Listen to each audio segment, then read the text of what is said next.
Вземам ви сме на италианско приключение. Първия ден сме отрили за Неапол и тъй като валя до обяд, излизаме да разгледаме по-късно.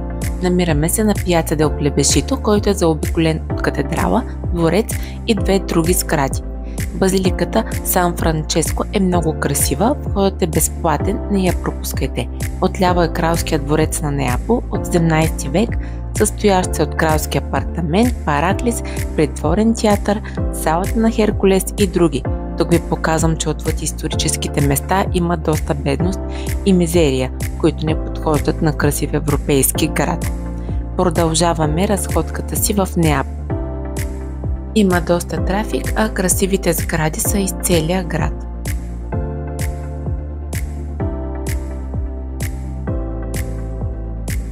Това е замъкът Нуово, билетите са много евтини, около 10 евро, но ние не го посетихме, защото решихме да видим друг замък.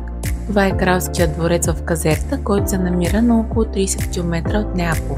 Пътуването до там отнема около час с влак. Билетите започват от 20 евро, като за 30 евро може да обиколите целият дворец, а билетът за градините струва 10 евро. Дворецът и парка са някогашна кралска резиденция на бурбонските крале в Неапол и са включени в списъка на ЮНЕСКО за световно културно наследство. Ние се отправяме директно към градините преди да е заваляло отново, а после ще ви покажа и двореца. От централната фасада на дворецът се спускат две успоредни алеи, а между тях са изградени серия от красиви фонтани, представляващи цели композиции и фигури, най-известни от които са Маргарита, фонтанът на Церера, фонтанът на Диана и Актеон, фонтанът на Делфините и други. Две са основните части на парка – английска и италианска градина. Английската градина е дело на британеца Джон Грейфер, според който естествената красота на дивата природа е доминираща, затова засадените растения нямат определена подредба и са в естествен хаос. Съседната на нея италианска градина е изграден голям рибарник, където са отглеждани различни видове риба, която е била сервирана на кралската трапеза.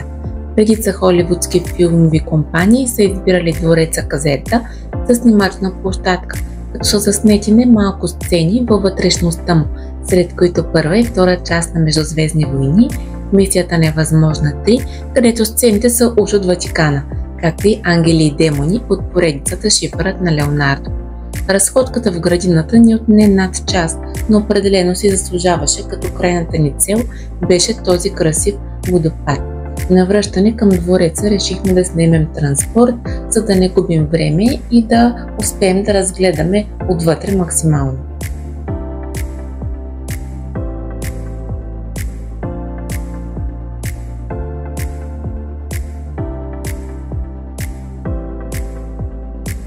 Заслугата за построяването на двореца е на Карлос III Бурбонски, като дворецът трябвало да демонстрира богатството и мощта на бурбонската кралска династия.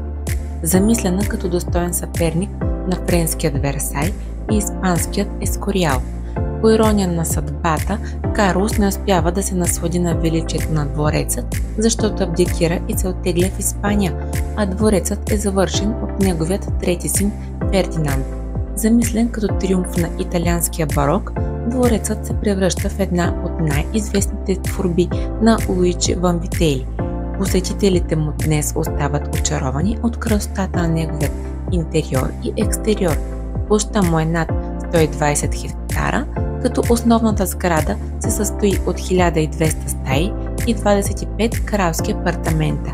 Етажите се свързват с общо 34 стълбища, като има изграден изящен параклис, а кралското стълбище е изключително забележително.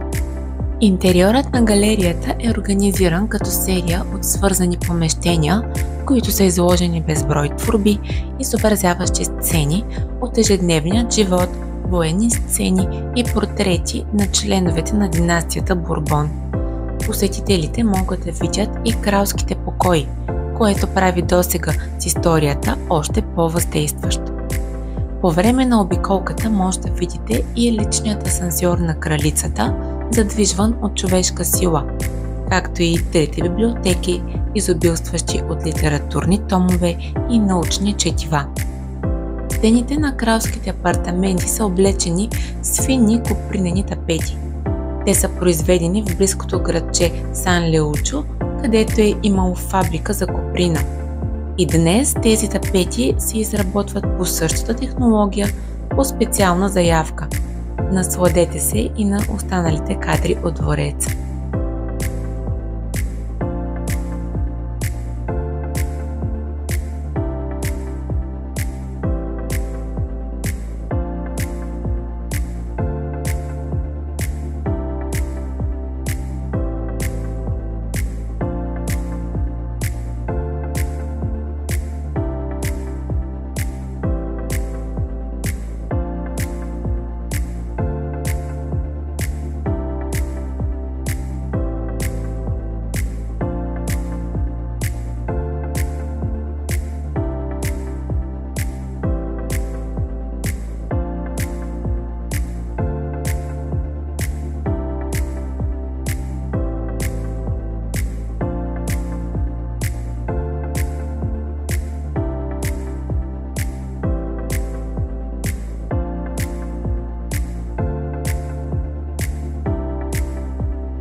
На следващия ден се отправяме към Амалфийското крайбрежие. Съветвам ви, ако решите да пътувате с автобус, да тръгнете наистина рано, защото пашките са огромни и ако сте по средата, може да се наложи да чакате следващият автобус. От Неапол пътувахме до Соренто с влак за около час и след това с автобус до Амалфи, като можете да се спрете на останалите спирки. Пригответе се за чакане, опашки и тълпи, също и за закъсняващи автобуси. Пътят е тесен и се шофира трудно, затова не ви съветвам да наемате кола, а по-скоро скутер. Нашата първа спирка е Амалфи, отделяме си малко време за разходка и след това се отправяме към Равело. Историята на Равело датира от римско време, като процъфтяващо търговско пристанище. Известен е със спиращите дъхогледки към крайбрежието на Амалфи и Тиренско море. Терасата на безкрайността на вила Чимбрионе и градините на вила Оруфоло предлагат най-спиращите дъхогледки в Италия. Ние посетихме вила Руфоло, която се отличава с зашеметяваща архитектура и буйни градини.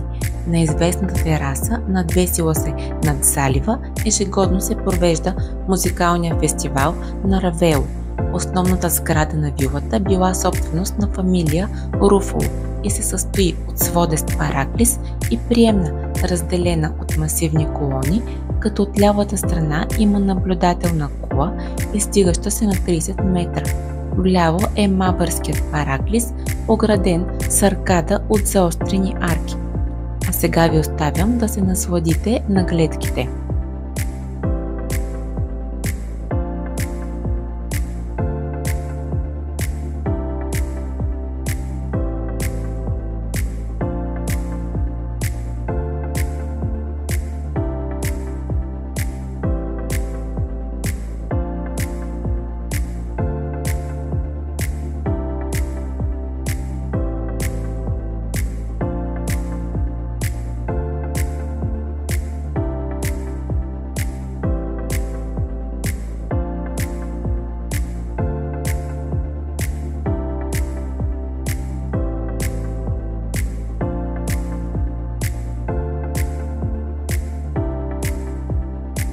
Завръщаме се в Амалфи, откъдето пътуваме за Позитано.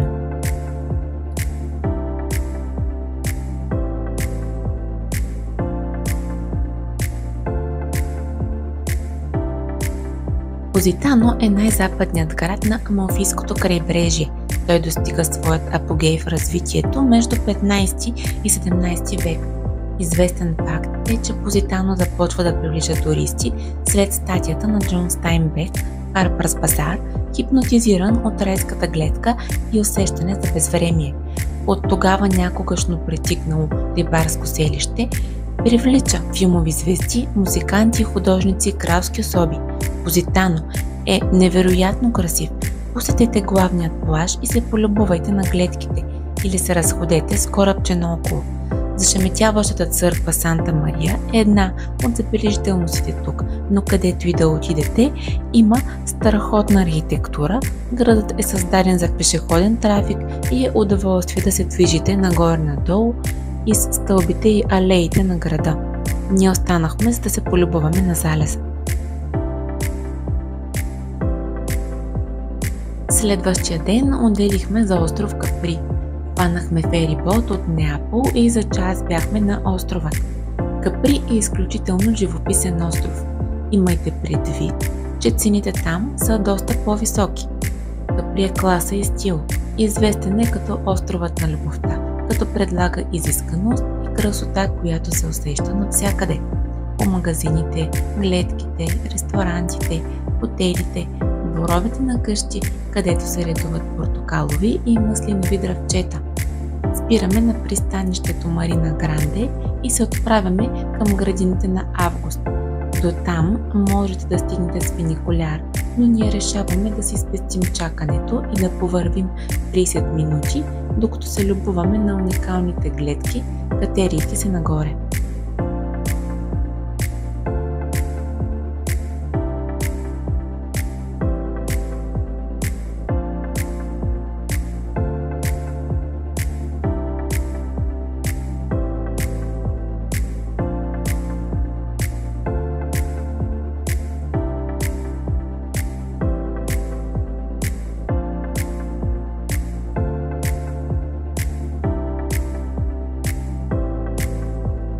Градините на Август представляват малък парк с изключително богата растителност и панорамни гледки над синьото море. Градините са разположени терасовидно и това прави гледките още по-красиви и живописни.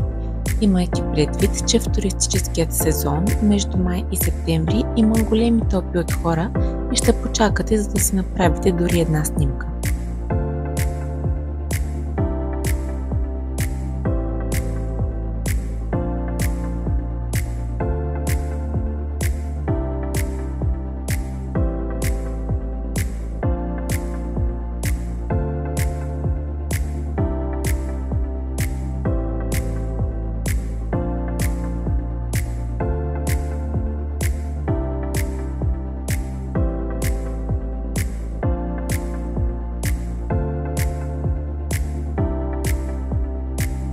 От тук започва и пътеката на Крук, която се вие като змия по склона от скали, за да преодолее 100 метра денивелация и да свърже малкото пристанище в центъра на Капри.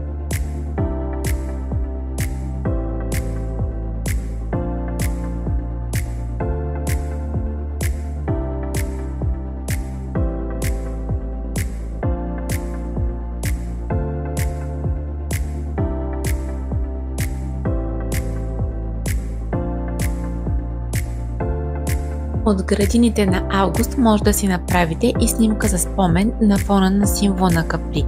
Трите гигантски скали, извисяващи се на повече от 100 метра височина в непосредствена близост до брега. Освен това можете да посетите синята пещера с дължина 60 метра, известна с кристално чистите си и сини води, до които се стига с малки лодки от 4 души. Тъй като аз не умея да плувам и ме е страх от плаване с такива малки плавателни съдове, пропуснах това удоволствие. Освен това, за трансфера до синята пещера трябва да се прехвърлите от корабче на лодка и така да стигнете до там. Аз заложих на красивата гледка от високо на фаралионите. Те са истинска мечта за фотографите и не случайно са на много модни реклами, като тези на Долче и Габана. Скалите Фаралиони са изваяни от непрекъснато удряне на морските вълни около тях. Второто населено място на острова е град Анакапри. Той е спокоен пристан спрямо град Капри и лесно се стига до там с автобус. Не ни остана време да го посетим. Ако ви успеете, отбийте се във вилата Сан Микеле, заедно с Параклиса Сан Микеле и красивите градини. А сега ви оставям още малко кадри от град Капри.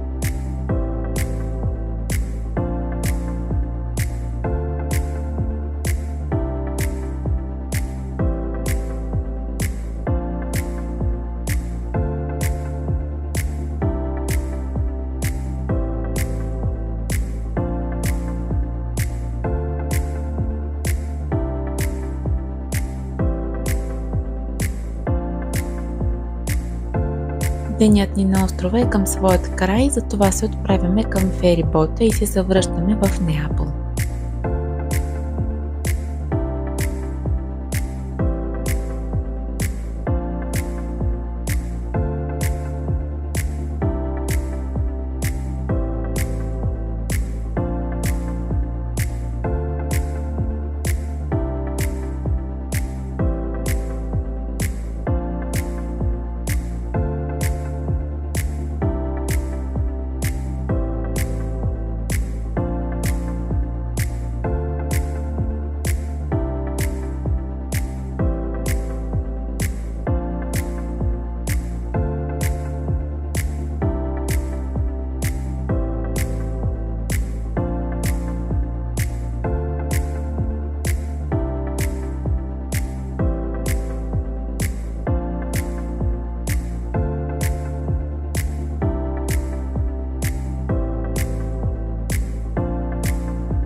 Благодаря ви за гледането. Надявам се видеото да ви е харесало.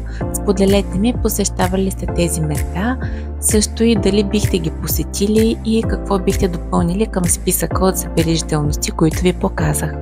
От мен до скоро, абонирайте се за канала ми, за да гледате други подобни видеа.